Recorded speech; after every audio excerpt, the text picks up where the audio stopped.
powerful session today. I have an Odadie in the house. Is it year 2010, 2011?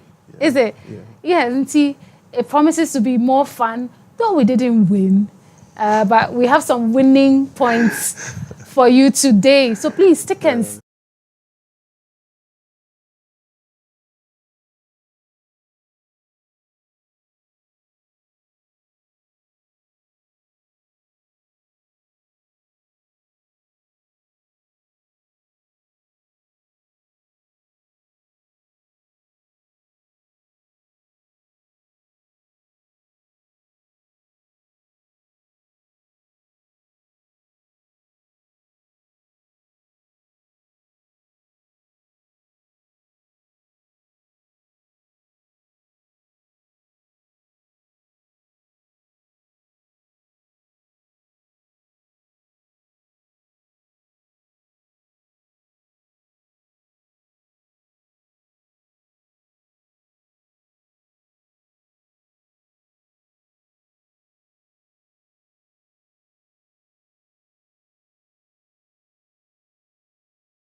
welcome to the 2024 STEM Festival Mentorship Sessions. My name is Lucy Akosua-Fiadonu, and I am your moderator.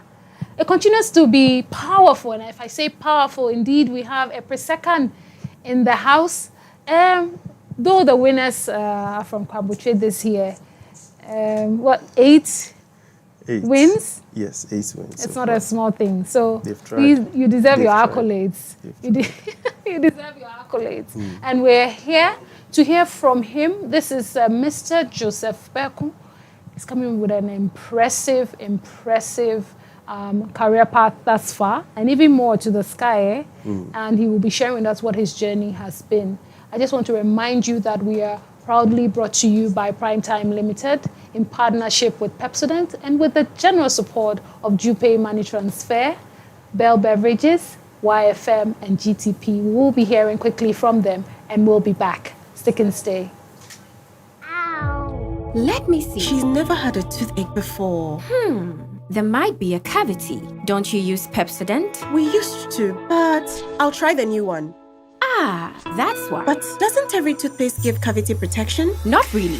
Pepsodent's Cavity Fighter repairs tiny invisible holes to give 10 times stronger teeth. Will you trust Pepsodent? Definitely. Pepsodent, 10 times stronger teeth. Use Pepsodent's Cavity Fighter.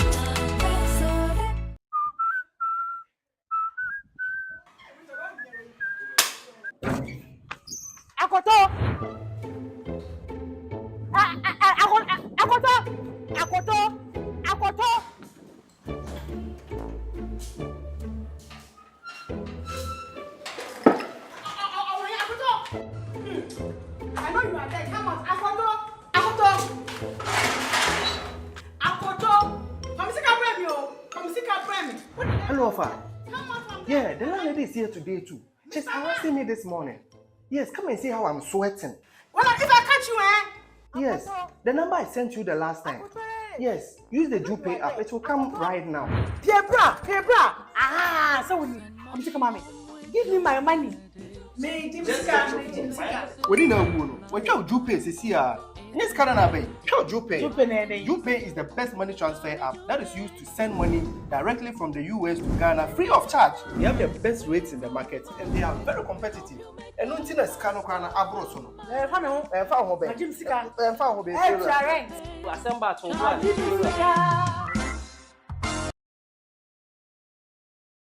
So, thank you so much for staying tuned. Let me share a bit about Mr. Joseph Beku. He's a leading consultant and AI strategist committed to preparing Africa's youth for the future of work. At Microsoft African Research Institute, he focuses on how AI education can empower Africa's youth, helping them seize new opportunities and redefining the continent's workforce. Joseph, I just want to end here and leave you to share with us in depth this AI journey that you have been on? I'm sure maybe it was a different trajectory and then you ended up there, or it has always been that for you. Tell us more. Okay, first I'll introduce myself. I'm a tech consultant. For research and development, I focus on emerging technology. So I consult for multinational corporations and international organizations. Awesome. I work with the African Union Development Agency on the AU AI Continental Strategy. Awesome. I work with Microsoft Research Institute in Kenya, Nairobi, where we wrote a white paper on the AI and the future of work in Africa. I've been a panelist on a couple of other AI meetings like African Leadership University with Google and Sun Technologies. That was in Accra earlier this year. And also last year I was at UNDP Ghana, where they're exploring the impacts of AI in Africa, especially on education. So we've had a bit of work in the area, and there's a lot of consolidations and conversations going around the continent, especially on AI, with extreme focus on the youth, which is the future of the continent. But of course, we always want to know where did it all start. Or Okay. that dear back up here, but Okay. where did it all start? Maybe you can take us back if it's where your JHS, home, someone you looked up to. Tell us. So I didn't really start in AI. In addition to my consultancy on artificial intelligence, I'm the founder and leader of Fixed Technologies Limited, where we build digital solutions for socio-economic impact in Africa. So in working with that, I got the opportunity to work with a lot of companies, both national and international, and individual. So there was a call for researchers and contributors to the AI white paper. I put my application in, and then I got on board to actually consult for the African Union on this work. Awesome. So from there, it's been one step after the other, based on good work, good reputation, Of course. and of course, visibility in the space. Yeah. Indeed. We still want to know what your background has been. So I went to Presec Legon. That's my senior high school education, Right. where I did business administration. Business administration. Yes. From there, I went to KNUST, Okay. where I majored statistics, and I minored mathematics and economics, and a few other business and related courses as minors. It all came together to help build my experience and my skill set with respect to loving not just technology, but innovation and science. So my main background is in mathematics and that's good. innovation. But I also had extreme interest in extracurricular activities like literature, like design, and technology. And it all came together at a certain point because I always found it very needful to see how can my knowledge and my skills impact the societies in which we lived in. And technology was my go-to thing because it was fast, it's a bit convenient and easy to build instead of physical solutions. And the age of the 21st century or the fourth industrial revolution, you can't do anything without technology. Absolutely. So how do I place myself at the helm of affairs with respect to how things are changing in our lives and businesses? And that's what eventually brought me here. I just want to put my awesome delivery there. I just want to put myself into the shoes of a 13-year-old who is still finding themselves and does not like math. You're telling me I should go to KNUST, that's if I'm done with Presec or whatever SHS, and look out for math-related courses to do, because that will lead me to the ultimate path. Well, Yes. I'll not say that specifically. What people forget is tech is not just about coding. Tech is not just about coding. It's not just about design. It's not just about innovation. Tech is a whole ecosystem where people, tech workers, developers, you have product managers, product designers are contributing. They are contributing a whole lot to the whole tech ecosystem. So for example, if you did food and nutrition and you don't have any interest in math, you could focus on what foods can I create, or how can I be innovative with creating high energy foods to help people in tech. So it's about opening your mind to see which parts of the ecosystem that you can fit. If you like art and design, what chairs can you design or model to actually let tech people who sit for long hours to code feel comfortable so that they won't have spine problems and all of that. You could even be in mental health. Tech people sit for long hours to actually work, and it affects our mental health. How do you bring up solutions or conversations to help mitigate some of the issues that come with the job? So it's a whole spectrum of jobs that evolves out of the whole tech ecosystem. So it's just about finding what your interest really in, and also seeing what the people in the system desire and positioning yourself in there to make it work. Yeah. So, Joseph, the bottom line is, sorry, how can I make people's life easier? How can I make their lives better? And when I Exactly. stand on that and look around what my interests are, then I'll be able to find that which my passion leads me Exactly. to. So, in terms of career, what are you today? Because a consultant is just not maybe a headline per se, but what is it that you are? A Well, statistician?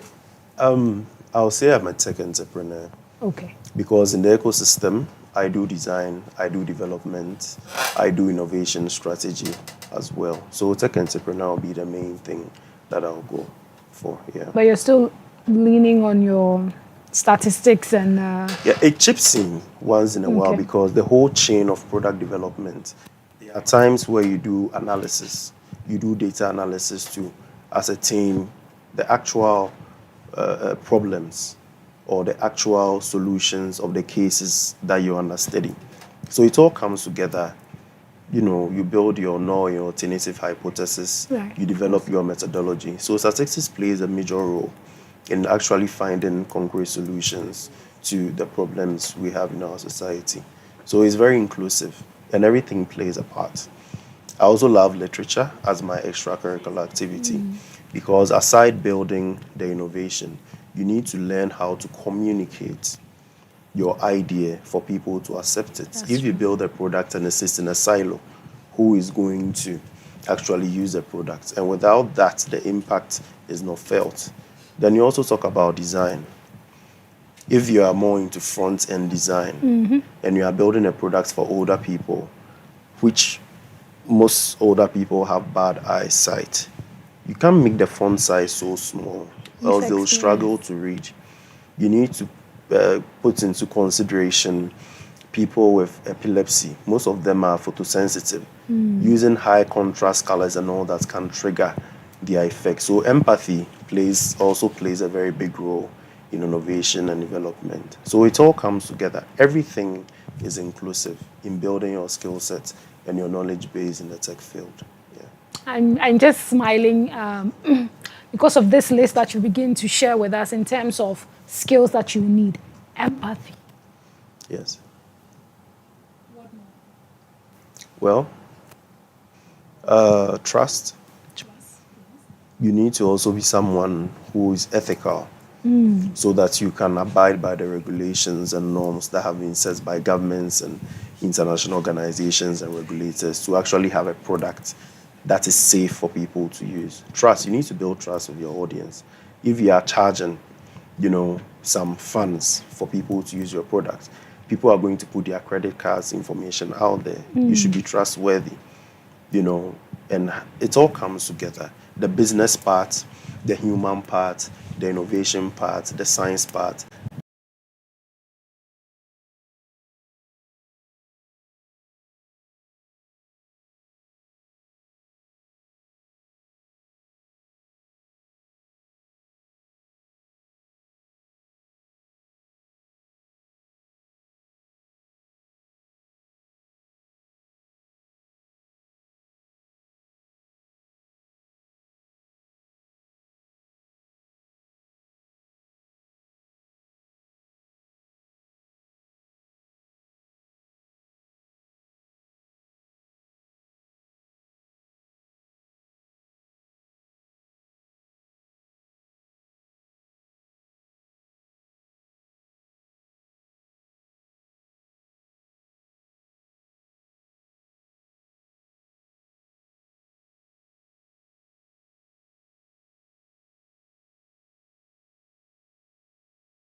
to use and regulate these emerging technologies with respect to capital to harness some of these technologies, with respect to even how we regulate these technologies in our environment, in our domain.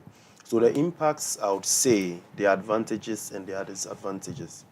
So I wouldn't say that it's generally negative or positive, but our approach is to actually find a good balance to embrace or harness the advantages that come with it and to mitigate the disadvantages that come with it. And the implications for Africa's development, because now you just touched on how we, the youth, can harness, and what does that imply in terms of all of the knowledge we're trying to play catch up with? How does that help in our development as a continent? Well, I would say that application of AI and other emerging technologies in Africa is very sectoral. Okay. If you should look at the functionalities of artificial intelligence now, there's text-to-speech, there's language translation, there's image recognition. Right. So I would even say it from an industry perspective or the macroeconomic perspective and the microeconomic perspective.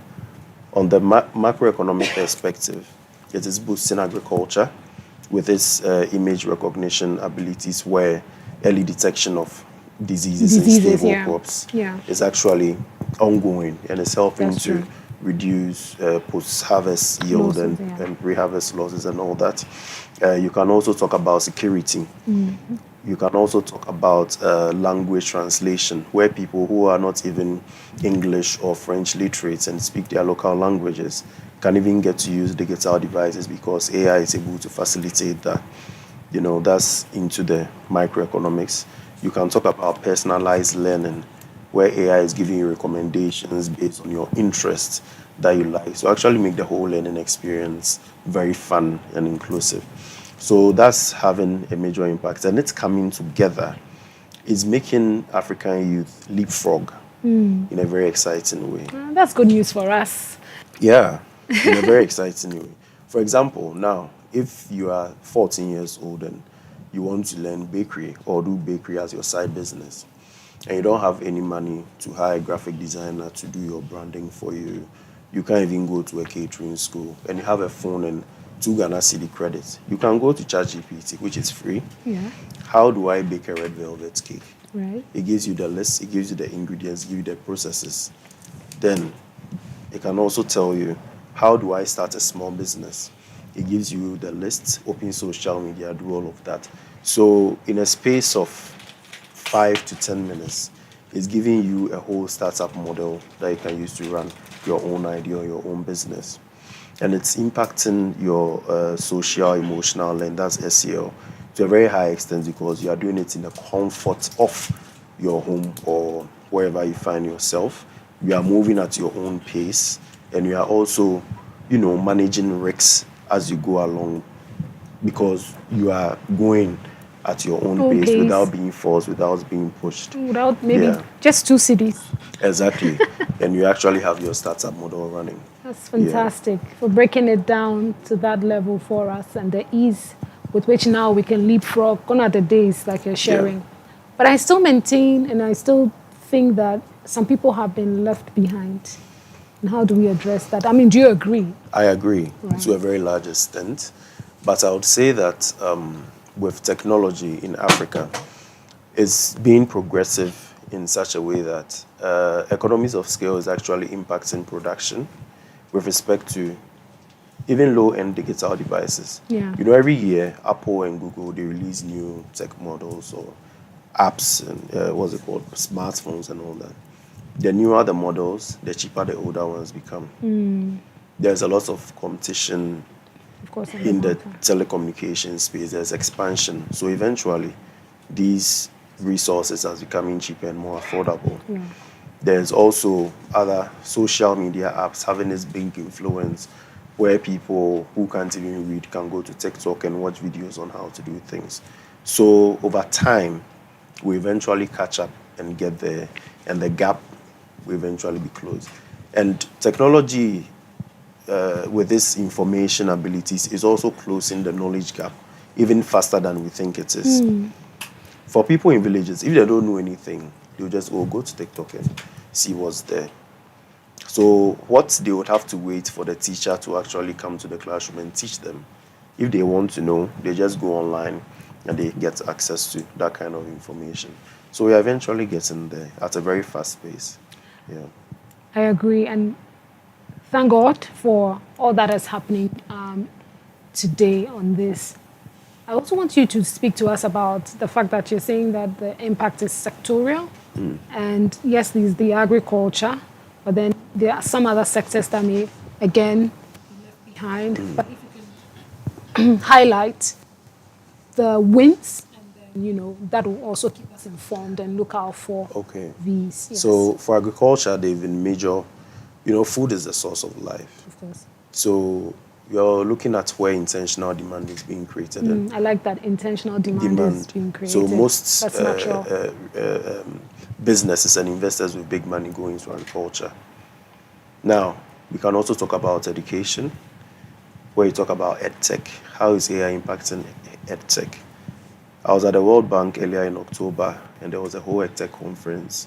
I was there, the Ministry of Education, their delegates, the minister was there, and we had a whole conference, and Africa is spearheading, education, EdTech, and all of that. Segue into what you're saying. SHS students starting this year have robotics. Yes. In their curriculum, and that's a class to us. Yes. So there's a lot of work actually going on, and there's a platform that I built called A to Z of AI, where we are educating senior high school students on artificial intelligence. So as AI actually being or making AI part of STEM education is non-negotiable.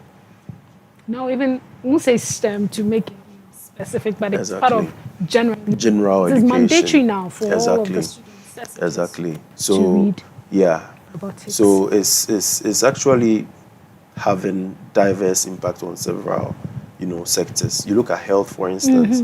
AI is being used as a health accessory where you can scan X-rays. The ratio to the doctor to patient ratio. Not so great. So imagine a doctor is serving 1,000 patients in 7 hours, and the doctor is using image AI to scan X-rays, and it's giving him heads up on the possible diseases detected.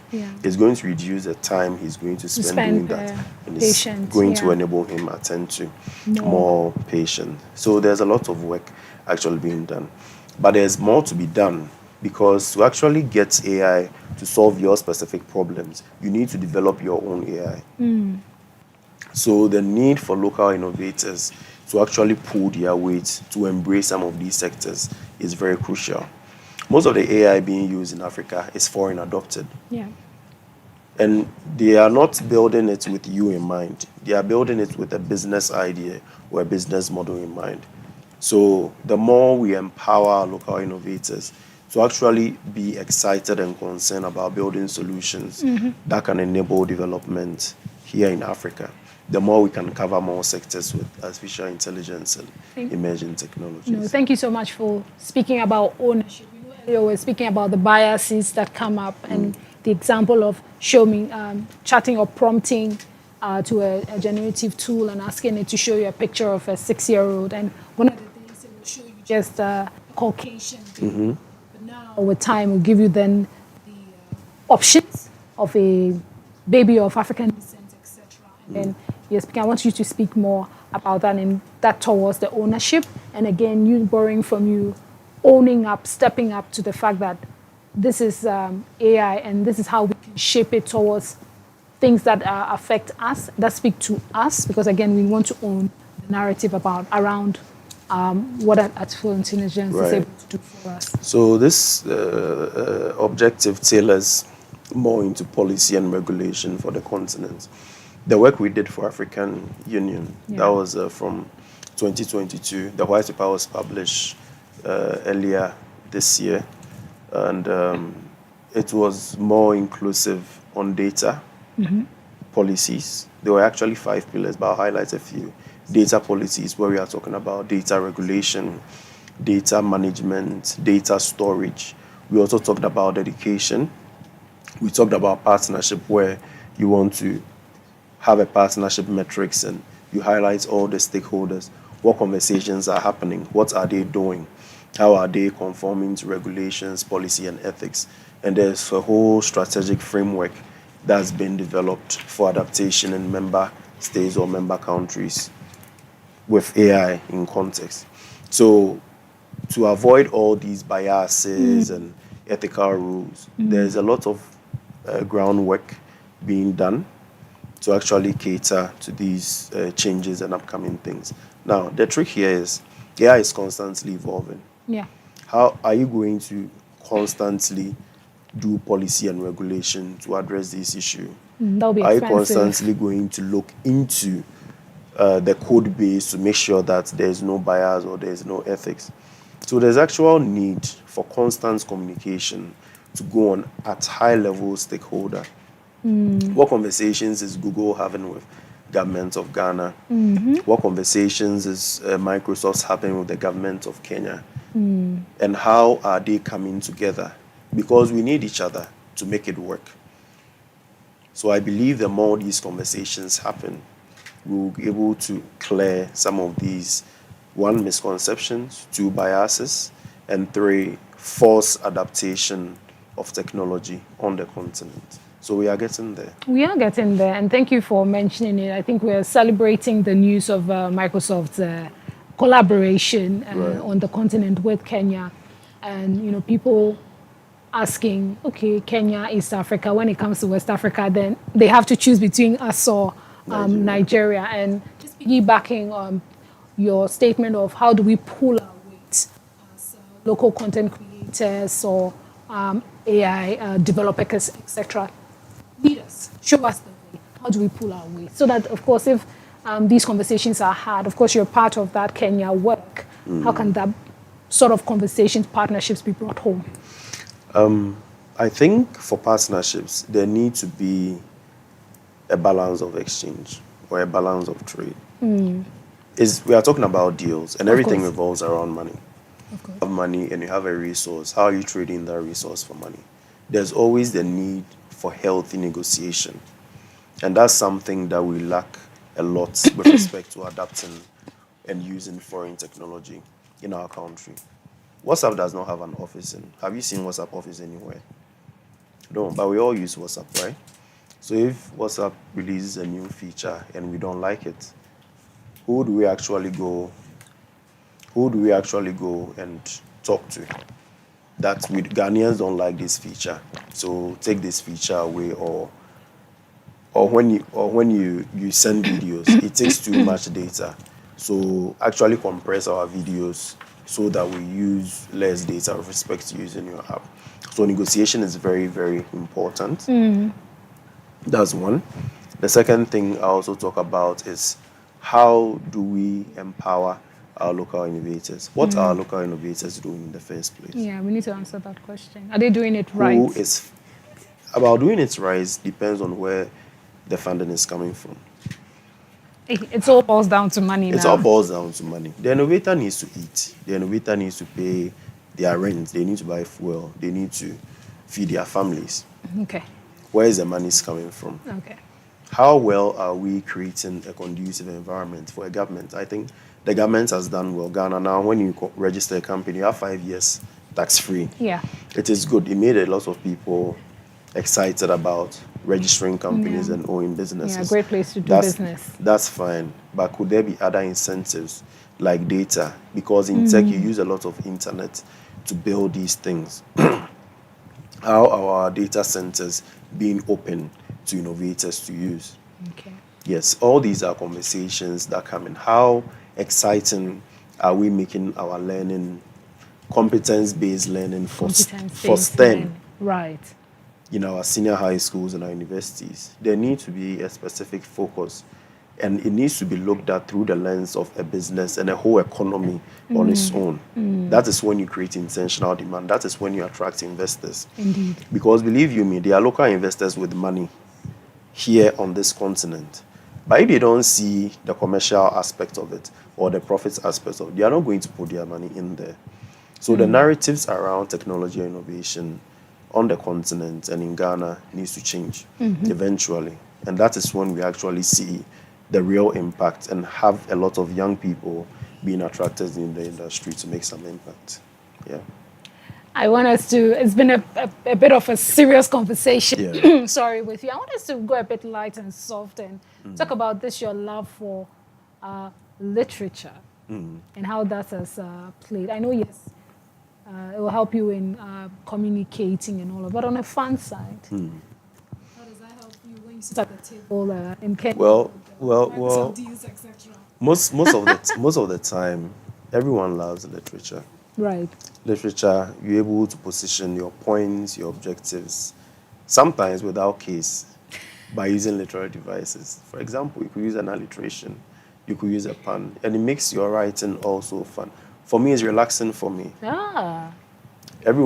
Some people play football, some people do all of that. When I read, I relax. And there's also a lot of information. Of course. I read the news a lot. So my literature is not just limited to poems and all that. It's also about gathering information. Because when you are doing research, you come by a lot of literature. And it's not limited to only science literature. So you need to have a very broad knowledge base by reading a whole lot of content. And then you can filter and see what actually works for you or what connects very well with you. So for me, that's what literature is. It's really fun for me, yeah. I mean, you're, mentioning the examples is just making my heart warm. And I'm just asking, where did this all start? Because you'll not find, no, you tell me. I don't want to assume. Well, I've always been a fan of reading. Okay. For me, it's relaxing for me. That's one part. And in Presec, we do a lot of these rhymes and all of that spoken word. So the interest actually picked from there. Okay. And when you go to Presec, there's that expectation that, you need to know how to speak good English, present yourself well. So you actually want to gather information. And aside that, also in certain spaces with networking, and this is for people who are excited to get into business. Networking is not about your skills. Okay. When you meet someone at an event or at a meeting, you're having a conversation, it's not about what you've built. It's about whether they like you or not. So your concept base or your knowledge base should be exciting. So you can have a lot of engaging conversations across field. It could be sports, it could be history, it could be science, it could be technology. And it all makes you a very wholesome person for you to engage the right audience that will find you and your interests needful. Yeah. Any pointers as to what we should be reading to help us hone this skill? Yeah, I think what we leave behind most is our African arts and our culture. There's so much information, that we need to catch on to. The whole African continent is moving to a sphere, or has been in a sphere of hybrid living for a while now. From the foods we eat. When you're in Germany, you don't find people eating wache in the morning. No. They probably drink coffee and eat onion bagels and, their donuts and stuff like that. Here, you find some people eating wache. I'm guilty. Some are also taking coffee and tea. Some are taking cocoa. What kind of culture are we creating with respect to having this very hybrid nutrition, combination? You don't find people wearing Ankara, white people wearing Ankara when they are going to work. They wear T-shirts and jeans and sneakers. You find people wearing T-shirts, Ankara shirts with jeans and sneakers. What kind of species are we becoming? So it's creating a whole narrative that needs to be really under studies for us to have a true identity of ourselves and even determine a direction. And you can only do that when you flip back in the past. Okay. Then you can create the kind of future that actually want to. So reading a lot about our history is very important to understanding who we are and to also help us determine where we are going and how we want to get there. I think you've struck a high chord there to say, is the African getting missing? Is it getting? Missing, the African identity. Is it getting lost? Well, in some parts of Africa, yes. In some parts of Africa, I would say yes. Some of it is getting lost because there's so much coming that is bombarding us, like, so many kinds of foods. The other time I saw this, you have this stuff, what's it called? It's like some bubbles in a cup. Boba tea? Boba tea. That's tapioca. That's tapioca. From growing up. From growing up. Did you ever have that growing up? Yeah, I had tapioca, but not now. Not that sugar form. infused. Exactly. So, like, where's the African? Yeah. And now we even talk about us, our nieces, our nephews, our younger cousins. When they wake up, what do they want to eat? They want to eat cornflakes. They want to eat Cerelac. You give them Benku. No, me, I want KFC. How are we inculcating the whole African narrative into our younger ones so they don't lose their sense of self-identity? Because it's very important. Extremely. That's what makes us unique. Viewers, it's not that we've moved into a pro-Africa talk, but this is important because Mr. Beku has just shared with us that the AI that we're using, I beg your pardon, and generating is sort of skewed because we're not owning the narrative. We're not owning the whole, what is put into it, the data set and then the sources. Because what then is the African in this all of this? Exactly. But going back, reading, knowing who we were, Any favorite titles you want us to add to our book list for 2025? Currently, I'm reading The Diary of a CEO.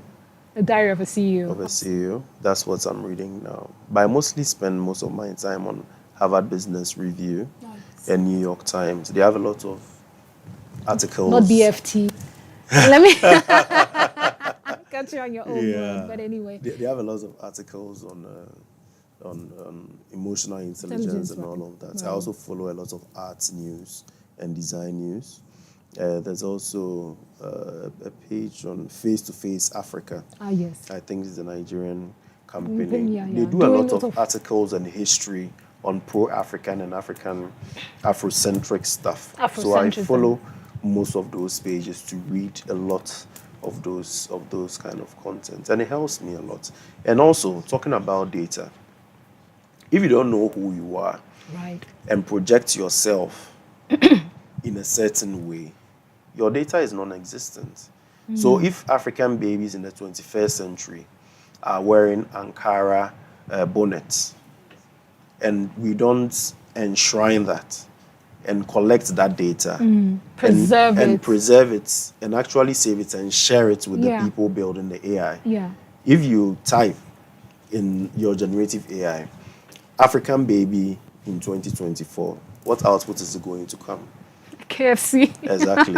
So we are part of the whole. KFC. Yes. So we are part of the whole conversation, right, in creating our narrative and protecting our interests in the whole data and AI space. Yeah. Joseph, I'm just hearing that we're creating tomorrow's AI output today. Yes. Awesome. And so we need to be intentional. Very, very intentional. Very intentional. It's like, am I going to be contacting open source AI to say, okay, please, these are my data sources, and ensure that this is part of it? Are we able to do that? Well, so far, as part of the work we did at the African Union Development Agency, there's a framework, a general framework that can be picked and adapted by member states. Okay. And it contains processes on how to go about all these things. Submitting. Exactly. Okay, like, not to catch you, but the way WikiLeaks used to be, you just sign in, register, and then you can be a contributor. How can we so that work is currently ongoing. Okay. And some member states have actually taken upon themselves. Ghana has an AI, strategy that they worked on a couple of years ago. Yeah. They are still reviewing and looking into it. It's very good. Nigeria is working one out. They are actively working on it. Of course. I think Gabon too is working on it. Yes, Gabon is working on it. There are lots of people, Senegal, across the continent, a lot of work and a lot of conversations are going on around AI. So eventually, we are going to get there. But now, member states have seen the fears of AI. And I think it's very important that we look at the fears and mitigate it. Because forced adaptation of technology is actually very harmful, even if it's good. I think every country has areas or sectors where they want to embrace emerging technology strongly. Let me take Burkina Faso, for instance. Yeah. They do a lot of irrigation farming, right? Yeah. So if they are already into mechanized farming, that means they have systems and technology that they can easily harness emerging technologies to actually scale and impact the already existing technology. So they will look more into image recognition AI to actually complement the already mechanized farming. So what if they are looking at policy and regulation? What exactly is in it for them? So you can't necessarily go and force them and say, use general artificial or generative artificial intelligence to impact your ed tech, whilst their focus is on agriculture. Yeah. So every country would have a different conversation with the stakeholders that are developing and using AI. Yeah. Awesome. So maybe you can lead us to where in Ghana do we go to? Do we go to NITA or we go to NCA? Where do we go to or we have to wait until the framework is set? I think it's NCA will be NCA, okay. the more direct approach, because they give a lot of regulation. And if you also have a product, you can go to Ghana Standards Authority. Anything AI products related that you've built and you want to implement, you have to go through the regulatory processes first. Okay. Whether it's health, agriculture, whatever, they'll have to test it, make sure it's safe, make sure it's secure, Ethical. give you restrictions, and also help you to model it to use the legal and the regulatory framework. Saying they have like a sandbox sort of. Yes, system sandboxing is very awesome. important. That's good information for us. So Yes. please, young innovators. Joseph is sharing that once you have a product, don't sit on it. Just go. Reach out, speak to stakeholders, and then we have regulators in the space that can help us through the journey. Usually, people will say that when I begin to share it, someone will steal my idea. Well, that's one way to look at And it. that's the African young innovators role. Exactly. So there's also a whole legal aspect, intellectual Property rights and protection and all of that. So if, as a young innovator, you need to go through, and don't be afraid to ask questions. Absolutely. If you are in church and there's a lawyer there, just go, oh, Madam Lawyer, I have this idea that I want to protect. It's an intellectual property. How can you help me? And sometimes if you never ask, you never know. Just go and ask. There's nothing wrong if you are rejected. And it will surprise you the amount of help you could get by just asking. Because people are out there willing to contribute things other than money to help you grow your innovation. Yeah. Which is true. And you've just hit a chord that we shared, that Akosio shared with us, that we need to borrow other people, not money, but borrow other people's knowledge, borrow their time, their expertise, and to get whatever you need. And again, you said with just 2 CDs, we can just go online, get some data, and then if it's a bakery we want to set up, whatever business, you just ask whatever generative AI tool you're using, that how do I, and then that's even to the detail of your logo, your design. It gives you everything. Life is so easy. It's so easy with AI. Life is so sweet. One of our mentors from Thursday, at the launch said, AI is sweet. And so it is. AI is sweet. And so that's the hashtag that we're pushing to trend. And we cannot leave here without talking about Africa, AU's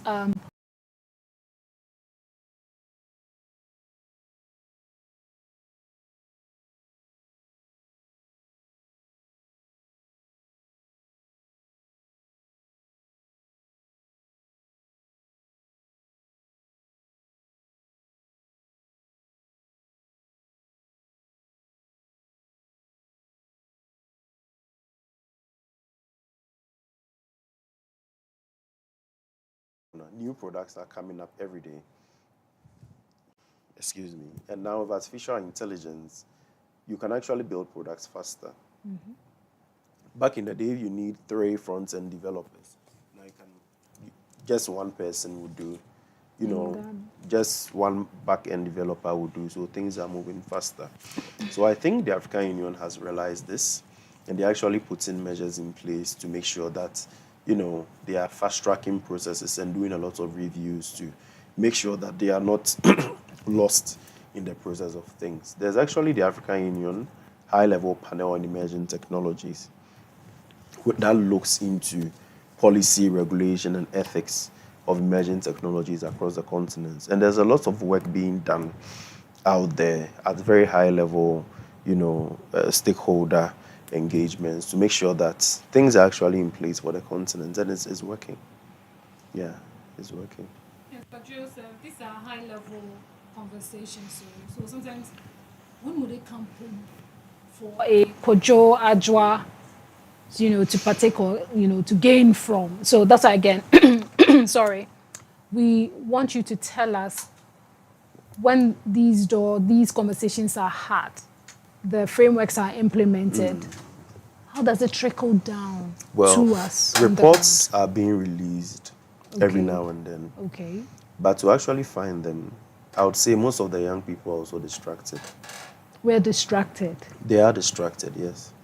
Because I go on LinkedIn and online, there are sites, opportunity for African youth, and all that kind of stuff. There are scholarships, there's funds, there's grants, and no one goes there to Oh, then where are we looking? Which access part them. of the LinkedIn are we Exactly. So, it's about where you decide to focus your attention on. on? Okay. I would say, as a caution, we should be careful on how we use social media and the internet and what we use it for, especially for the young people. Else you realize that after school, we're saying there are no jobs, and people from other African countries will be harnessing these opportunities and just leaving. MasterCard, has scholarship foundations that they open every year. Absolutely. They are all out All there. over the place. There's Oxford in the Africa Initiative. Exactly. There are so many of them. Yeah. That open at least about 2 to 3 times Things in a year. That's true. Fellowships and what have you. So how That's are we true. positioning ourselves as Ghanaians to harness Ghanaian youth to harness and embrace some of these opportunities? There are churches that do training programs, business training programs. There are people online hosting webinars like we are having here. Are we really tapping into the available knowledge and resource? Because we can't have 6,000 webinars in a day for African youth. If there are few, are we even engaging the few? And even if we are engaging, what kind of feedback are we getting from the youth to also give these high-level institutions, some recourse on how to actually engage them at a basic level? So it's time for the youth to speak as they are having these engagements, to share what they feel, how they feel about it, like what they think about it, and also give suggestions and recommendations on how it can be improved. And I believe with that, we can build a very concrete communication system of engagement at all levels. Yeah. Yes, and Joseph, thank you. Indeed, the African youth has a voice, and they have asked some questions. We're just picking up a few questions from our socials, and someone that wants us to know about your research work at the Microsoft African Research Institute and what work you've done with respect to AI and the future of work. Okay, so there are actually about a few pillars: Afrocentric jobs, the future of work in Africa, African perspectives on artificial intelligence, and it's a paper that has been published out there. So it was a consolidation of experts across the continent. And what's the fun about it is all Africans from all over the continent consolidated when we wrote this paper. And it has been reviewed and published, and it's out there for you to read and share your thoughts. That's the work we did at Microsoft's African Research Institute. Yeah. Joseph, what you're saying is that if you want to give, if you want to hide something from the African, you need to put it in a book. Put it in a book. It's all out there. So who asked the question? Go to the Microsoft African Research Institute. It's there. Site. You can read the white paper. The AUAI Continental Strategy is also there On the AU AUD site. NEPAD website. Right. Go and read. It's free, it's available, it's all there. And you can send emails, send your reviews, whatever you have. There was actually an open call for people to read and send their inputs. Oh. But a lot of people didn't. It was left to the researchers and the academics to actually sit and review. But the inputs of the ordinary African is also very much needed because it's the masses that the major impact will be felt. Of course. So please, let's read and let's explore more on the specific things that is impacting our socioeconomics lives directly. I join in the many African youth to say we are not distracted. We go and sleep at the right part, Exactly. the right space on LinkedIn. We go onto the sites to go and read Yes. all the wonderful things that researchers like yourself, trailblazers like yourself have done and are there for us to go and tap into and see how that can work for us. We need to ask the questions you're saying. We need to Exactly. participate, even if it's for free. Of late, and institutions are finding out they need to gamify a lot of the things. So do this and win this, and then sometimes it causes a bit of trouble because then Yeah. you're clicking on wrong sites because you want some $100. But the sites exist, Yeah. the opportunities exist. Yes. You need to search well, Yes. and of course, you remember Thursday we were told that you need to learn how to prompt properly Yeah. into any generative to be able to get the best out of it. You need to befriend. And so again, we find out that Mr. Beko is also hitting hard on that you need to read, get to know the system, get to Exactly. know what it is. And don't be afraid. If you have any ideas, step out, talk to people who have been there. This is what I have. How do we test it? How do we ensure that it's actually answering the questions that exist, the demand that there are today, etc. It's been a wonderful conversation It is. with you. I always have a curveball, which is beyond all of this, if this was not the path, what do you think you would have been if you were not a tech entrepreneur? I would have been an academic, probably be a professor in university teaching, because lately I even find myself gearing more towards research and academic than being into engineering and innovation. So I think I would have been there. And I'm still considering it though. Not an African series writer, African story writer. Well, it's all inclusive. And one thing I also say that never limit yourself. Nothing is stopping me from being an innovator and a researcher and academic at the same time. The academics who have businesses and doing the things that I do, there are bakers who are also into fashion. Let's not limit ourselves and we narrow ourselves too much that, oh, media, I like wache, so I'll not even try jollof to see how it is like. If you are young, you should explore as much as you can. You have the time, you have the energy, you have the liberty, you have the resources. Do not limit yourself. If you want to be a nurse, you can be a seamstress in addition. You can do everything you set your mind to. Just look for the right resources, have the right engagement, and ask the right questions as often as you want to until you find exactly what you are looking for. I see you have a passion for vocational training. Yes, I'll share. Yeah.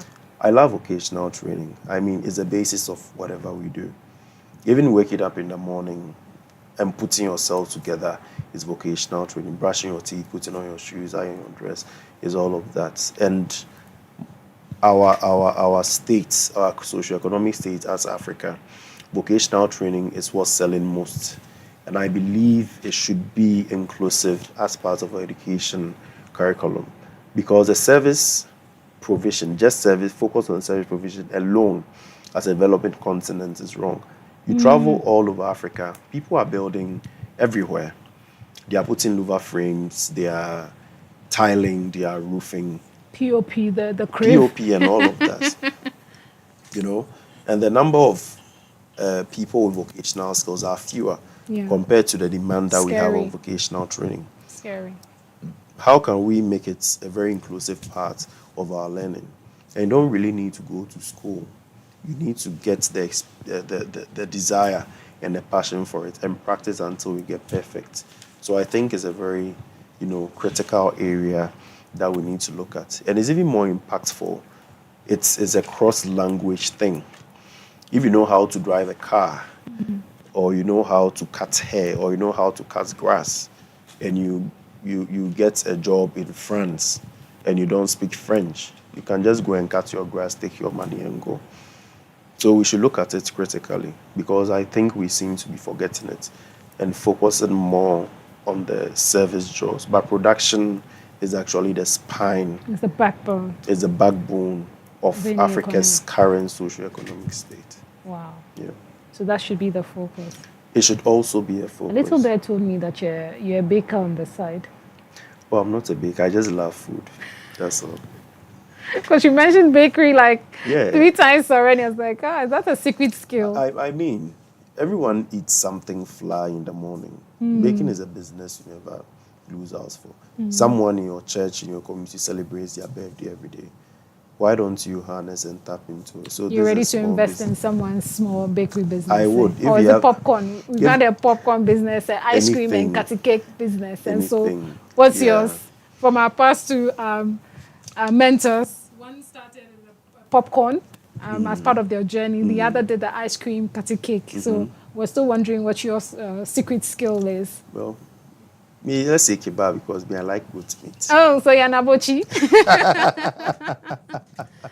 And that's our mentors right there. And that's the quality that we're bringing to you, viewers. So please tell a friend to tell a friend that this is the quality of mentors that we're bringing, having conversations with trailblazers in their own right.